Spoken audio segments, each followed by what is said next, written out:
For a closer look at the Peter Obi phenomenon, I'm delighted to say that I'm joined now from our Lagos studios by Doyin Okupe, Director General of the Peter Obi Campaign Foundation. Thank you very much indeed for making out the time to talk to us. And people, particularly the youth, have been admiring your candidate, Peter Obi, and appear to be very supportive of him. What is it about him that does it? Thank you very much, Charles, and good evening, viewers. I'm so happy you use the correct words. Peter Obi is a phenomenon, and that is the truth. He's a new version of, the hope. He represents the hope for the youth. What you are seeing is actually, a political tsunami of a kind. A movement, a revolution. And that is why most of the stakeholders and political elites who do not comprehend or understand fully what this is, take it to be something not too serious. But the younger ones, the more mobile, the more educated, and the more agile Nigerians, the more patriotic Nigerians, are those who are propelling this movement. I can tell you from a vantage position, because I am the Director General of this organization, and if I actually claim any glory for what is going on, or attribute it just solely to Peter Obi, I will be lying. Now, if whatever you are saying, 90% of it is self-propelled, self-funded, and self-activated by the many young people in Nigeria and in the diaspora. And any nation, no matter what it is or how it is, that ignores the voices of its youth will definitely have itself to blame. What is coming to Nigeria is something that we haven't seen before, perhaps not even on the shores of Africa.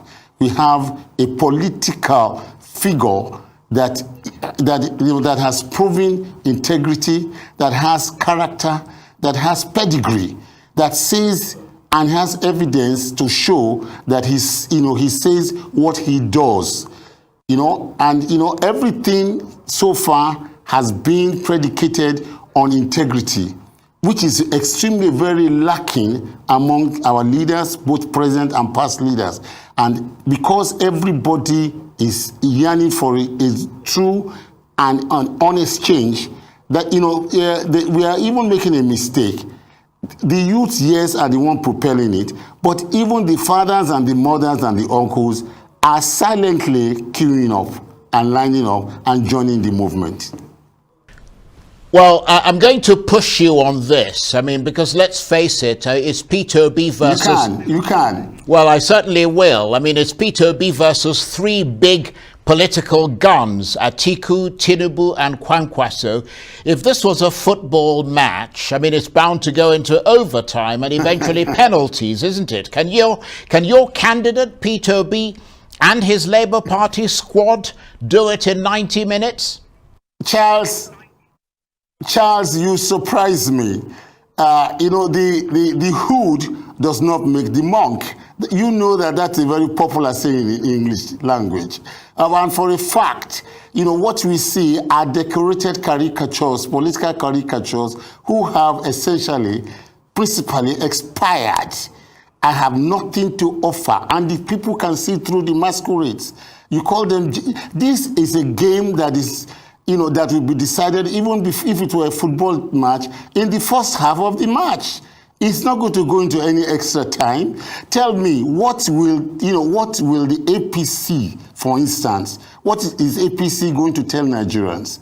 I don't want to criticize anybody. That is not our game. And if you look at my principal, he doesn't talk about anybody. He only talks about issues. So I'm just going to toe that same line and tell, look, both APC and PDP are an expiring commodity, but because they have been with us for so long, the nostalgic effect of their existence makes us to think that they are unconquerable. We don't see them like that. In any case, who decides who stays in a political ring fight? It is the electorate. And you saw yourself And everybody has seen this. What happened at, I mean, when Peter Obi, honored an invitation to come to, to come to a night vigil in Dunamis Church. I mean, people talk about Peter Obi as, as existing just purely on social media, which is a terrible joke. I mean, in that hall, I was there. There are over 150,000 Nigerians, and that is not an Igbo. That is not an Igbo. It's not an Igbo church. The pastor of Dunamis is, I believe, is from Benue State. It's a pan-Nigerian church in the capital city of Nigeria with a lot of young people and middle-aged people and all that. And I was the one that was asked to write the entourage of Peter Obi, and I just wrote Doyin Okupe, Obase Osaluka, Peter Obi. I did not even put any appellation. But see, the whole place, broke out in riots. It became uncontrollable. The pastor, Mrs., had to use everything that was inside of her and a lot of intellect and persuasion to stop the crowd from shouting and chanting. Can anybody in his true sense say that this was social media? We've told them it has broken the bounds of social media. It has gone beyond Twitter. It has gone beyond Facebook. This is something that resides in the hearts and minds of Nigerians all over the country, including in the diaspora. And it is not based on fad. It is not something that is going to go away, because this is a real personality. He says what he does. He says that, look, we must move from consumption to production. We must stop the profligacy. We must stop the wastage. We must show discipline, fiscal discipline. We must exercise a lot of constraints in spending public money. And these are the right things. These are the things that have put us down over the years. Right. Well, absolutely. Here we have, in your language, a phenomenon. Right. But do you, Mr. Okupe, that popular interest in Peter Obi is going to drain away before voting begins, and people will once again, which we've seen before, be driven by the real issues in their lives, which is where the next meal is going to come from and which politician has the deepest pockets? I'm amazed. You see an agile man, a man that is almost restless. He moves like a meteorite. He's a tireless worker. And these are not like he says, go and verify. These are not my English talk. I'm not just talking. I'm telling you what has happened. When Peter Obi, Peter Obi is not going to tire out. That is highly improbable. I've been working very closely with this gentleman for the past 4 months or 5 now. He is tireless. He's just highly motivated, and the success we are getting, the encouraging we are getting from the Nigerian people, it has constituted the fuel that is pushing him to do more. Well, I understand all that. To get tired. I understand all that, Mr. Yes. Okupe. I apologize for interrupting you, but we haven't got all the time in the world. I don't mind. I want to get to important things. I mean, let's look at the practical things that are needed to win an election in Nigeria. What about crucial things like funding? How much are you struggling with that?